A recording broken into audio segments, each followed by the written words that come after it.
topics and opinions expressed in the following show are solely those of the host and their guests and not those of W4CY Radio, its employees, or affiliates. We make no recommendations or endorsements for radio show programs, services, or products mentioned on air or on our web. No liability, explicit or implied, shall be extended to W4CY Radio or its employees or affiliates. Any questions or comments should be directed to those show hosts. Thank you for choosing W4CY Radio.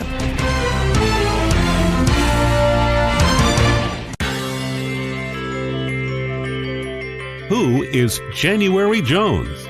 She is not a young, beautiful, talented actress on Mad Men. She is not an older, gorgeous, exotic dancer from the Johnny Carson Show. She is an author, and she wrote Thou Shalt Not Whine, the 11th Commandment, that reached #1 at Amazon.com. She is a reality TV golf personality with world high-stakes golf televised on HDNet. She is a humorist and winologist expert. She is your featured host today on January Jones Sharing Success Stories. So sit back, relax, and get ready to laugh and listen to Ms. Jones with her eclectic roster of guests as you learn life's lessons. These stories plus sharing equals success. Welcome, and remember, beware, because you are entering the no whining world of January Jones.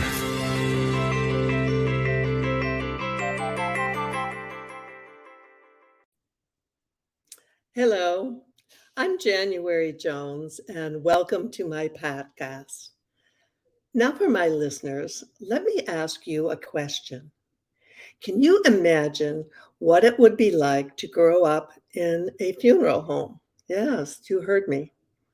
Would you like to learn more about what it is like to actually live in a funeral home with your family? Have you ever wondered what it would be like to get messages from dead people? Do you wish you could meet someone who has really and truly lived in a funeral home and has also received messages from dead people? If you can answer yes, or maybe to any of these questions I've asked, then you are in the right place. And I would like to welcome you to January Jones Sharing Success Stories today. So now it's time to rest and relax. Go get some wine, get some cheese and crackers, so you can join me in the no wine zone. Now let me tell you a little bit about my guest today. While growing up in a Midwestern funeral home where her dad was an undertaker, my guest not only learned about death, she also received clear messages from deceased loved ones about how to live life. These messages changed how she lives her life. This is also a book about grieving and why it is so important. My guest shares her fascinating experiences and insights in her newly published book, Light in the Mourning, Memoirs of an Undertaker's Daughter. The Mourning is spelled Mourning. She tells us a person's face in death mirrors their living and their dying. This book speaks of both. This book has received glowing reviews from a number of prominent authors and leaders in spirituality, including Deepak Chopra, who says, life is not the opposite of death. It's birth and death that are opposites. Life is the continuing of birth and death eternally. It is my pleasure to welcome to the show today, Margo Lenmark. Hi, Margo. How are you doing today? I'm doing great, January. Thank you for having me on your show. Oh, it's wonderful. You know, I've had a fun time getting ready for you to be on the show. I actually ordered your book. Wonderful. Thank you. And I'm here to give a promotion for it that was truly heartfelt, because I'm here to tell people that once you start this book, you will not be able to put it down. And I'm halfway through it. And I'll tell you why I bought it, Margo, because we recently lost our beloved dog of 12 years. Oh. Yeah, and I saw in the promos that you had a chapter about losing your dog. And so I was curious to see what you would have to say about that. And you haven't disappointed me. Good. I'm glad to hear that. Mhm. Now, before we begin our interview, we'll get to dog talk later as the show goes on. Okay. Tell us a little bit about I referred to the fact that you grew up in a funeral home. Could you tell us where that was and what your early childhood was like? Yes, I didn't grow up in the funeral home. I grew up around it. My father owned the funeral home, and we went there after school every day and got rides home and things like that. And we spent a lot of time in the funeral home, but we had a separate house. But it Uh-huh. was a really unusual experience, as you can imagine, growing up in a funeral home. I mean, Mhm. growing up around a funeral home, because it's not what most people do. It's Mhm. unusual, to be around dead bodies and to be around people who are grieving. And it was quite an unusual experience. Well, I was attracted to your story because I grew up in Detroit, Michigan, and on the corner of our street, there was a large funeral home, and the funeral undertaker, he became my father's one of his best friends. And so when they had the cold, cold winters, they would go inside the funeral home in the big reception room and practice their putting. And then eventually they lived upstairs, and eventually they hired me to babysit their three children. So I was in and out of their place all the time. And it was just a marvelous family. And it was such a normal existence for them that it doesn't seem strange to me at all. And I'm sure though some of your friends must have been a little surprised about your father's occupation. Yes, of course. There's all the funeral home jokes. We grew up in Eau Claire, Wisconsin, and the same thing. My father had a little putting thing in his office.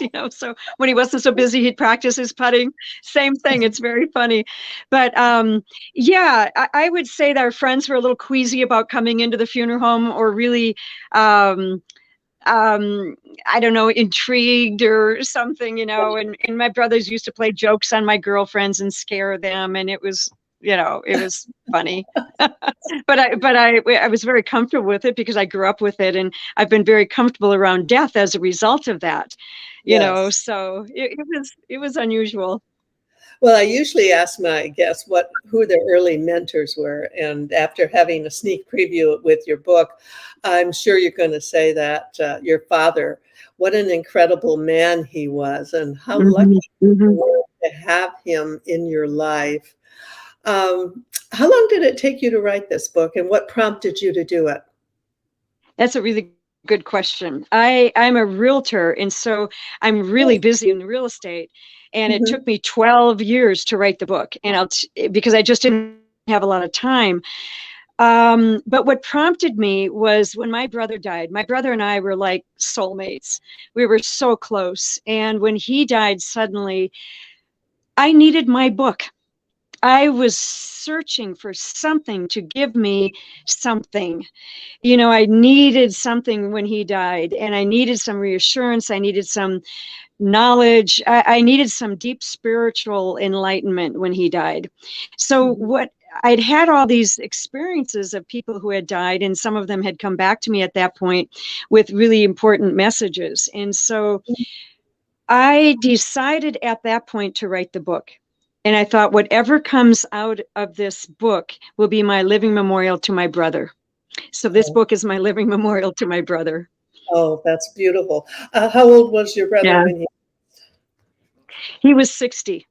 Oh, okay, okay, And so he was the life of the party. He was never going to die. You know what I mean? He was one of those personalities. He just suddenly died of a heart attack unexpectedly. And he kind of took me with him in a way. He just took part of me with him. And I am really happy with what came out in the book, because I know that there's a lot of people when someone dies, I think they need what I have to say, and I think they'll feel inspired by it. I hope. Oh, I definitely agree with you.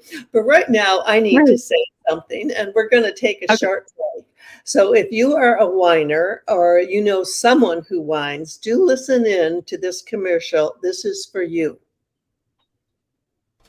Lately, there's a whining epidemic in our world. People are even whining about whining. Are you sick and tired of listening to everyone whining all the time? So was January Jones, the author of Thou Shalt Not Whine, the 11th Commandment, that reached #1 at Amazon.com. Ms. Jones based her book on a survey of the top 10 things that people whine about at all ages and all stages of life. January is a success coach that can tell you how to help others. When you buy Thou Shalt Not Whine, the 11th Commandment, you'll find out what people whine about and how to stop them from whining. This is the perfect gift book to give or get for any occasion. Thou Shalt Not Whine was voted the best gift to be given anonymously for those special people in your life. Ms. Jones is an internationally known author in the style of Irma Bombeck, specializing in housewife humor, with her book being published in Korea and China. You can find Thou Shalt Not Whine at Amazon.com. Welcome back to the No Wine Zone with my guest, Margo Lenmark, who is definitely not a whiner because she is a winner. And also, for your information, thank you. Thou Shalt Not Whine is now available as an audiobook at Audible and Amazon.com. Just this week it came out. Now, Margo, before we go on, could you please share with our listeners your contact information and how they can get your book? Yes, they can get the book on Amazon, or they can go to my website, lightinthemourning.com. And again, Mourning is Mourning. Very good. Okay, so it took you 12 years to write this book, and you did it in honor of your brother. What is the purpose, and who is this book going to help?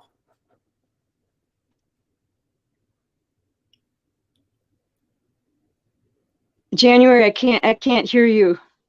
Oh, okay. Can you hear me now? Let me see. Could you check your sound? I can't hear you. Okay. You're kind of bleeping in and out. I wonder if I should move somewhere else. Okay, that might be a plan. Okay, let me try that. Let me see if I can go somewhere else. Okay, because I can hear you fine. I am moving. Okay, we're with you. Oh, I'm sorry. I don't know. I'm in the mountains, and so it may be. Oh, that might. Yeah, it may be that we have a little bit of a spotty connection, and I hope my dogs don't join the interview because they're right here with me. That's all right. Okay. Now, can you hear me? Okay, good. Yeah. Now I can, yes. Okay, wonderful. Okay. So who is your audience? Is this book just for people who are grieving, or is it for people who are wondering about the eternal question, what happens when you die? Both. I wrote it for people who are grieving because, like I said, when my brother died, I needed this book. I needed something. And so I wrote it primarily for those people. But I'm telling you, I think that anybody would benefit. I've had a lot of people who aren't grieving that read my book, and they said, I really enjoyed this book. I got a lot out of it. I really have a different perspective on life and death. And I think that, we do have that eternal question, what happens when we die?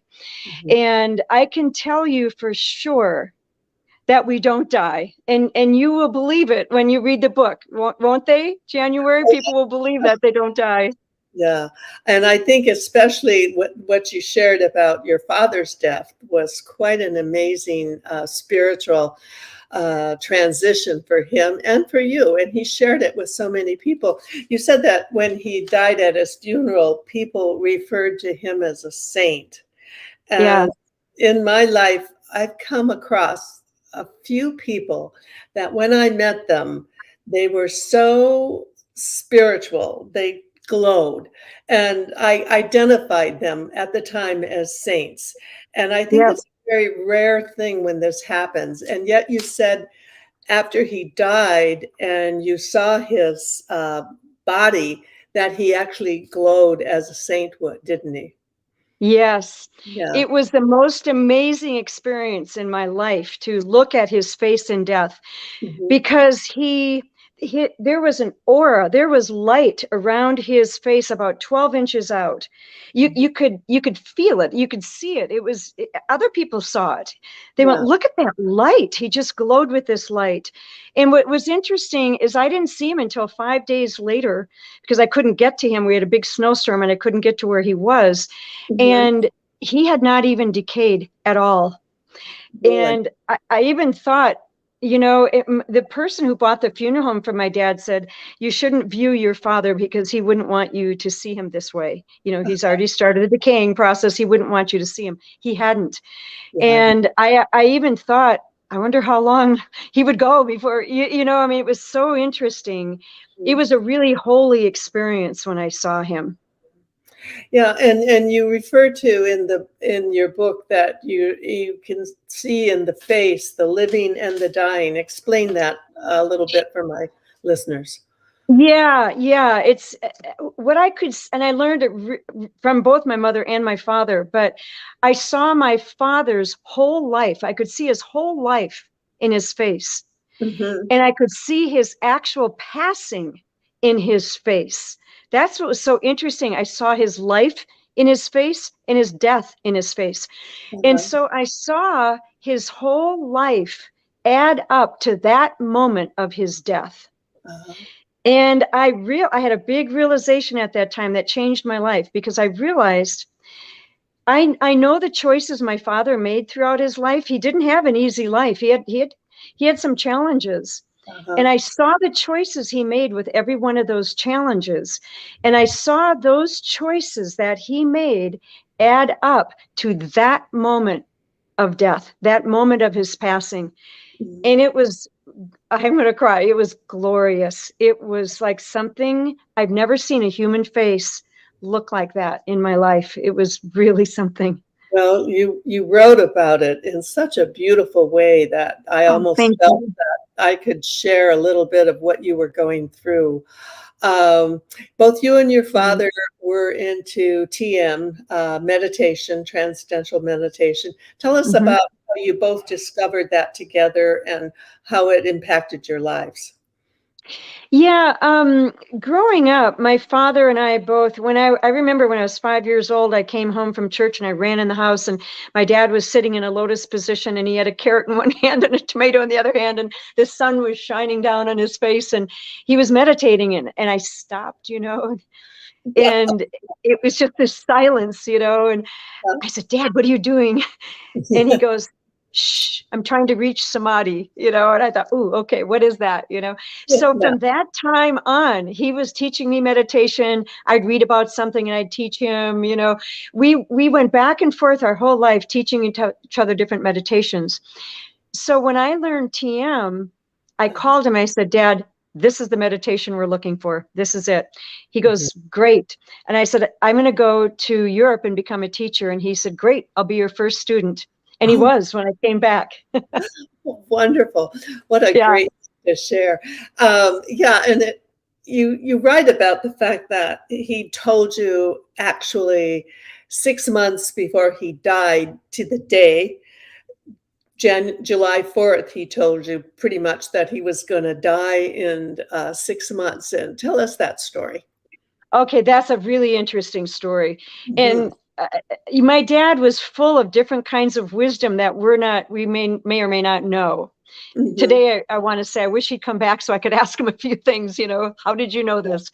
But anyway, he had told me before that time, he had told me that in our life, we're constantly breathing in what's called prana, or life force. It's our life force. We're breathing it in.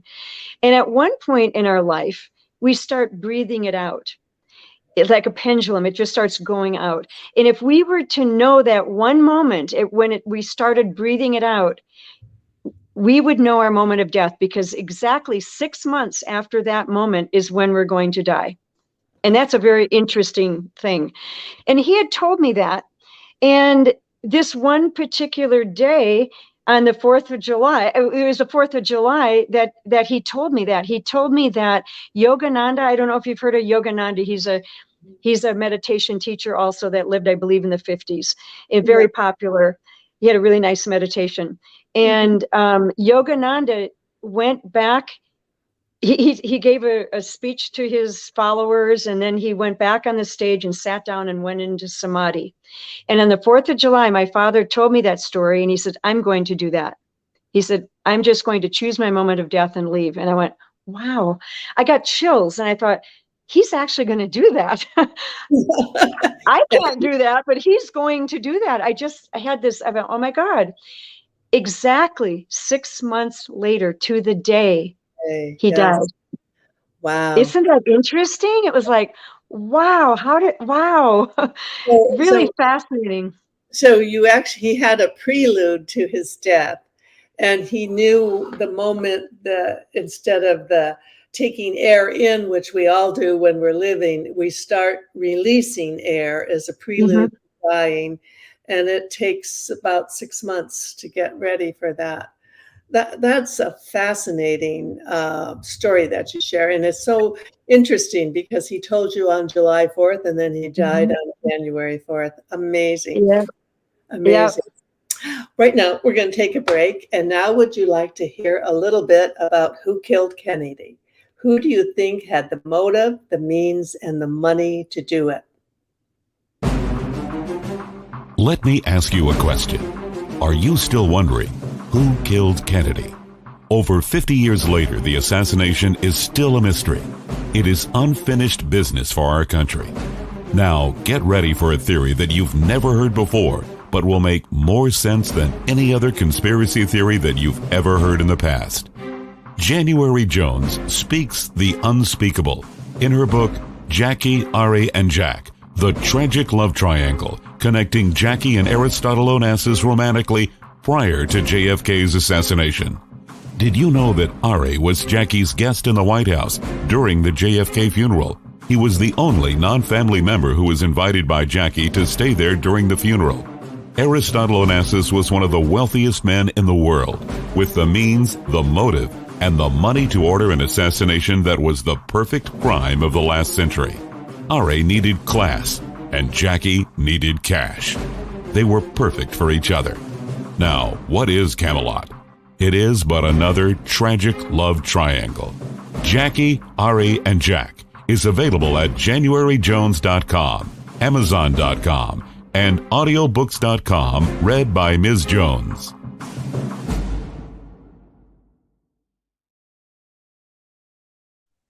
Welcome back.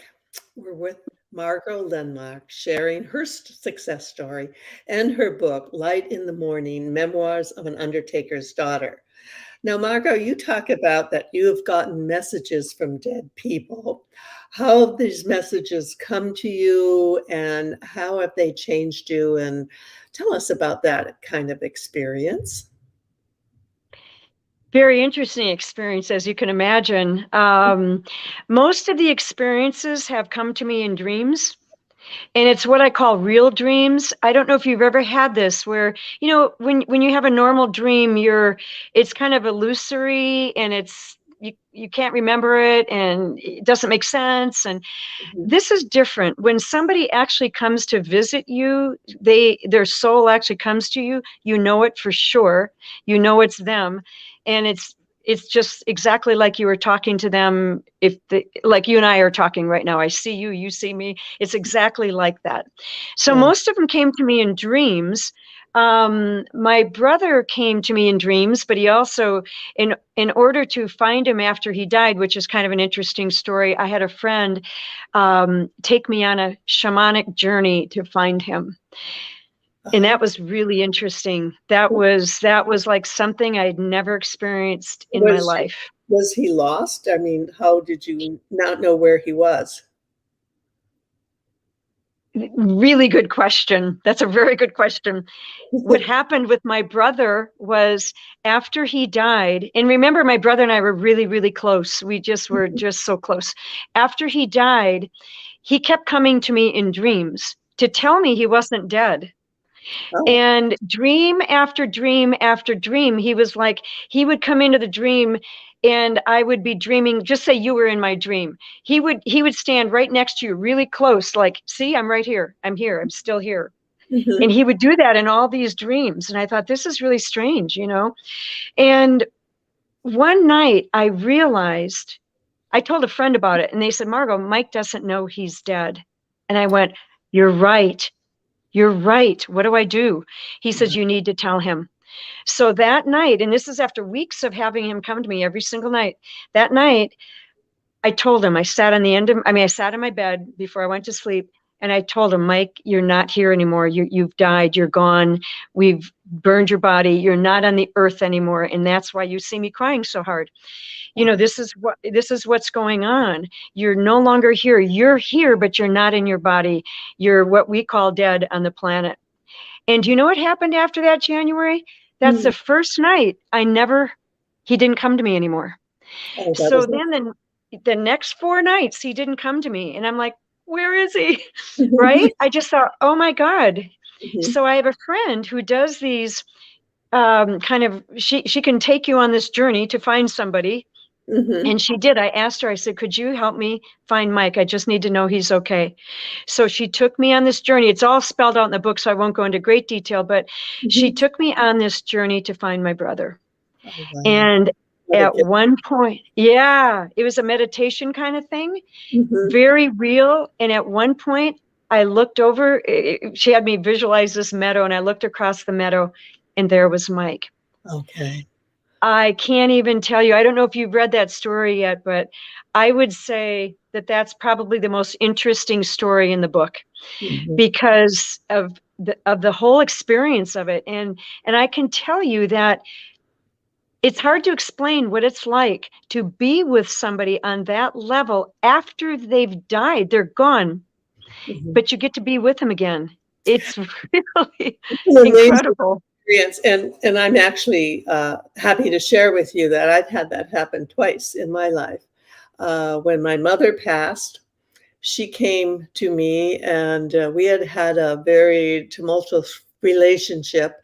And she came to me in a dream, which, as you said, is like real. It's like you're talking to them. It's not a dream. It's a real visitation. And her message was a beautiful message, because she told me that love is the only thing that matters. That's beautiful. And then I also had that experience. My first husband, he was killed in a helicopter crash, very tragic death when he was very young. And he actually came to me in a dream, and we were able to take care of our unfinished business. And we were able to plan together my future. And he was right there to assure me that he would help me through my future. And he kept his word, because I've had a wonderful life with a wonderful second husband, 52 years of marriage, 4 kids, 7 grandkids. Wow. And my first husband was behind the scenes directing the whole thing. So it's an experience that when it happens to you, there's no question in your mind that it's happened. It's not something you question. Right. What other lessons have you received from dead people? Well, I quite a few. I think the 2 most maybe significant lessons were from my mother and my father, which kind of makes sense. And the interesting thing, January, about the messages that you get, my mother and I also had a very tumultuous relationship. I don't know if you've read that chapter yet, but I think you'll relate to it, because it was a cat and dog fight, all of our relationship. And so naturally, the lesson that I learned from my mother, the message I got from her, was how to resolve relationships and the importance of resolving relationships. And you know what this is like. So you know what I'm talking about. When you get a message from somebody, it's truth. It's true. And when that truth is heard by your soul, it changes you. So when I got that message from my mother about resolving relationships, it changed me.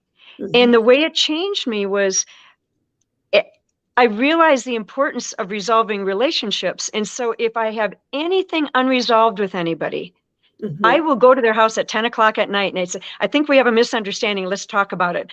I will do whatever it takes to resolve that. And I have a clean slate. I feel like I have a clean slate. I don't think there's anything out there because ever since my mother died, I have been resolving every relationship. And it's so important to do that so that you don't have this, like you did with your first husband, you resolved that. It's so important because you go through life in a very clean way and everything is fresh and it's just the way to live. And my mother really gave me that lesson. And then the other lesson from my father was that to keep my heart open in love at all times through all things. And that's what he did. In all of his challenges, he kept his heart open in love in just a very noticeable way. And so ever since then, and I'm in real estate, so I deal with people in their money and, big, intense situations a lot. And people get very intense about money. So I have all these really intense things to deal with. And because of my father, I just force my heart open all the time and just love them anyway, no matter what's going on. And those are really important lessons. They're really important things to know in life because you'll have a much better life if you live that way, And then the beauty of it is when my mother's message came to me, it was so simple. It was so pure. It was so easy to understand. I mean, basically, love is the only thing that matters. Yeah. It doesn't just ask the Beatles. It doesn't get any easier than that. And the other thing that I think is a gift from that type of message is that it gives you that confidence or that feeling that the soul, the spirit, the entity survives and goes on and continues to be a big part of your life. And I think that is extremely comforting message to give people. Don't you agree? Yes. And I think that's probably the biggest takeaway of my book, because you realize through all these experiences, and I think you're seeing that with these experiences, that they're very real. And I tried to write it in a way where people could live it vicariously through me. And if you do, you realize that they're still alive. They're right there with you. Yeah. I thought all these people had died. But no, they are big light beacons in my life, and they guide me just like your ex-husband guided you. These people are literally guiding me. Oh, yeah. And it's so reassuring to know that. They don't abandon you. They don't abandon you. No, they don't at all.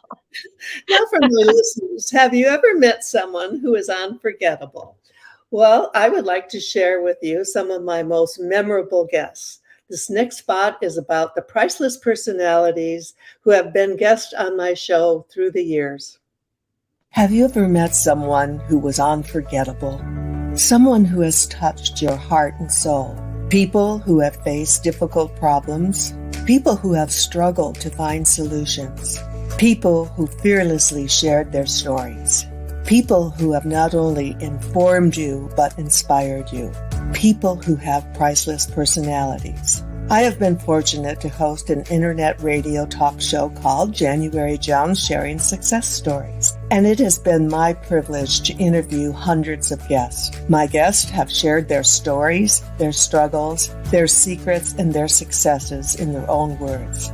In this book, we're talking about people dealing with problems such as incest, molestation, runaway kids, child abuse, drug abuse, polygamy, unemployment, scandal, and starting over. Then there are my guests dealing with difficult physical struggles such as blindness, cancer, and birth defects that are beyond traumatic. My guests have all been exciting, eclectic, and energizing. They have amazed, amused, and even astonished me. I have adored getting to meet them, and I adore sharing them with you.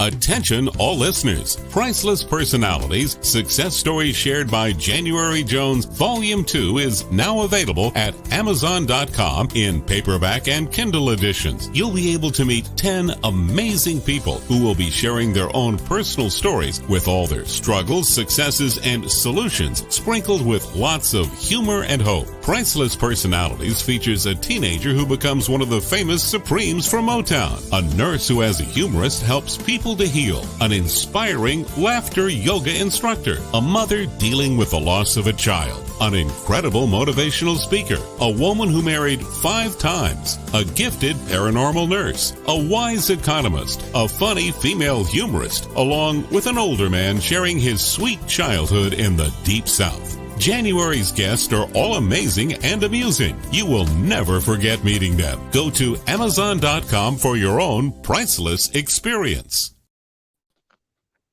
Welcome back with my guest, Margo Lenmark. And Margo, I shared earlier that I ordered your book because we had recently lost, 6 months ago, we lost our dear daughter, 12 years, Zoe. And I wanted to read your chapter about losing your dog. Could you tell us a little bit about that? Yes.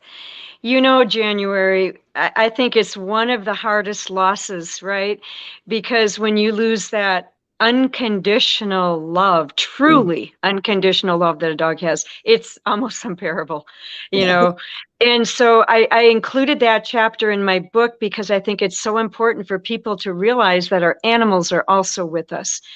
And so when Casey died, I talked to an animal communicator at the time, and you know, she shared something. She shared how Casey was doing on the other side, and some of Casey's favorite things with us, and it was quite interesting because there's no way she would have known that. Of course, it was just secrets between Casey and I, you know.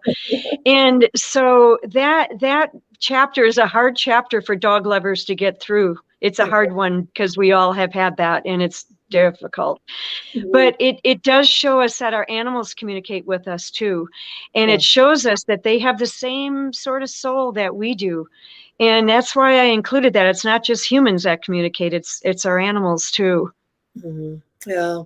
And it's a difficult loss because, as you said, their love is so unconditional. My husband always jokes that if he put me and Zoe and locked us in a closet for 5 hours, when he'd come back and unlock the door, I'd be angry as could be, and Zoe would be happy to see him.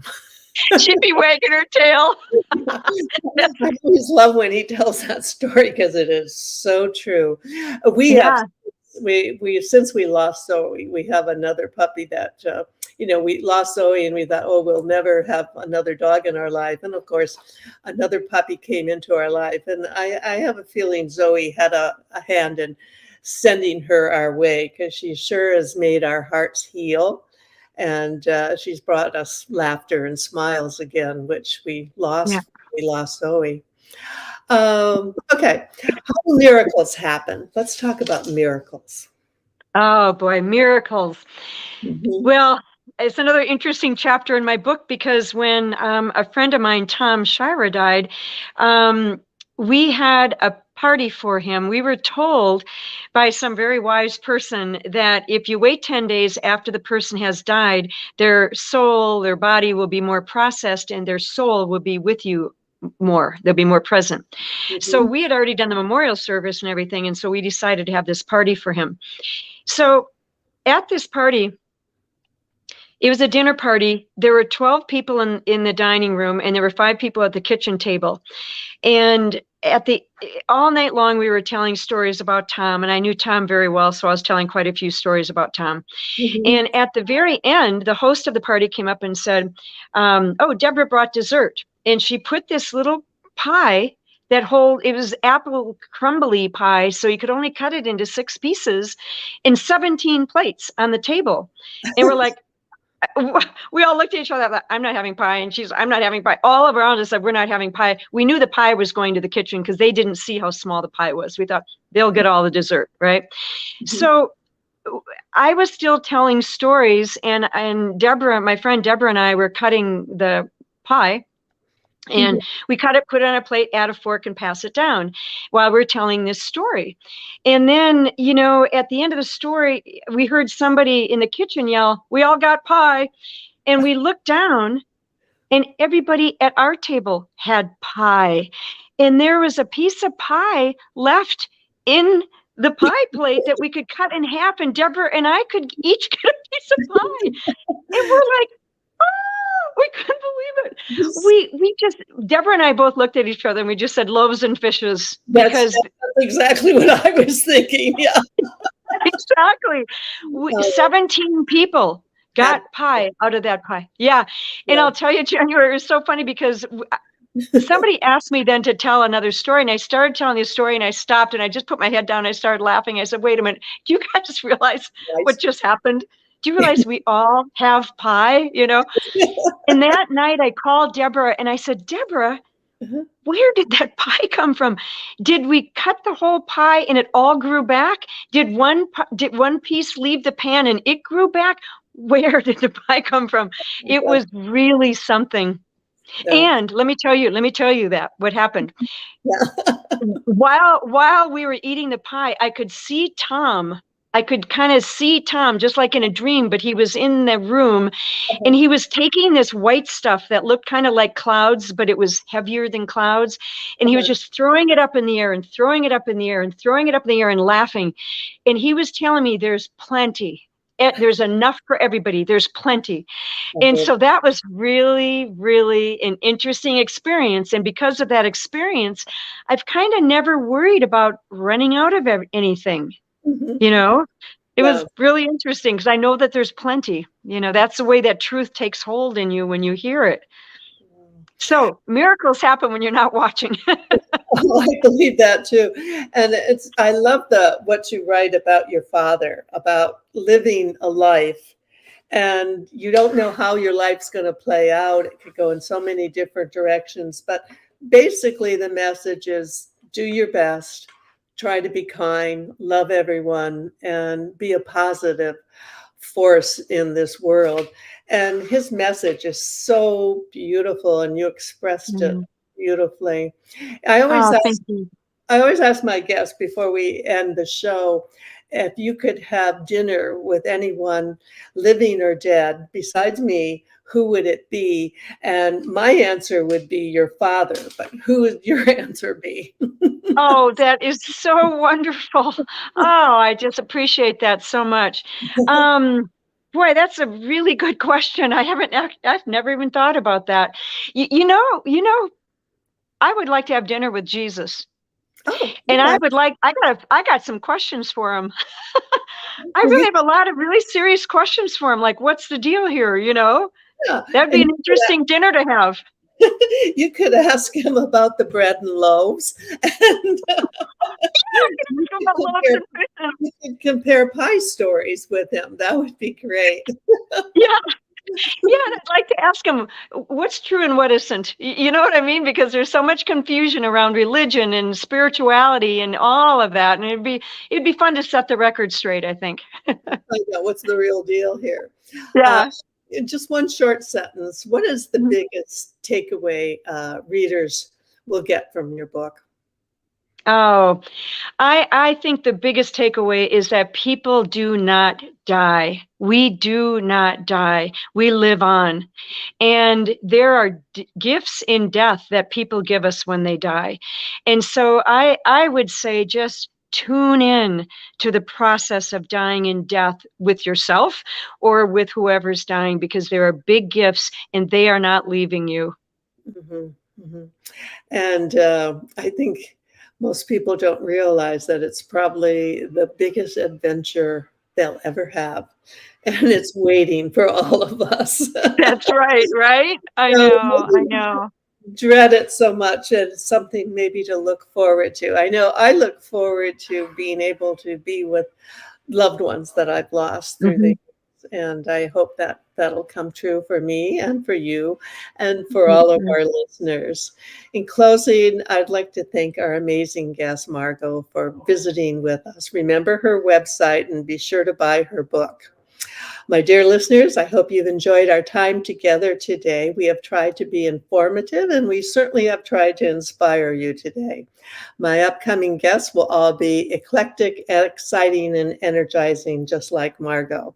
Next Tuesday live at 2 p.m., I'll be looking forward to welcoming Jeannie Corcoran. She is the Jeannie audiobook expert who will be sharing with us making my book, Thou Shalt Not Whine, the 11th Commandment, into an audiobook that is available as we speak. My thought for the day. As a 79-year-old senior who's growing older, I've learned that pleasing everyone is impossible, but I'm annoying everyone is a piece of cake, and I'm getting so good at annoying everyone, especially my kids. So thank you for entering the No Whine Zone, and share our stories with everyone you know. And remember, stop whining, start smiling. And if that doesn't work, then you can just start eating chocolate. Lots and lots of chocolate. Goodbye, Margo, and take care. Bye, January. Thank you. You're welcome. Stay safe until we all meet again. Okay. We want to thank you for listening to January Jones Sharing Success Stories. Always remember Ms. Jones' personal mantra, if you can think it, you can do it. That's what all of our guests have done with their lives, and so can you. You are the ultimate success coach in your own life. All you need to do will be to start sharing your own story with your family and friends. We hope that our guest stories will encourage you to explore an equation in your future that will combine your creativity plus connecting with others will enable you to be successful too. Always remember, your passion plus your purpose will equal prosperity as you explore the wonderful world of January Jones.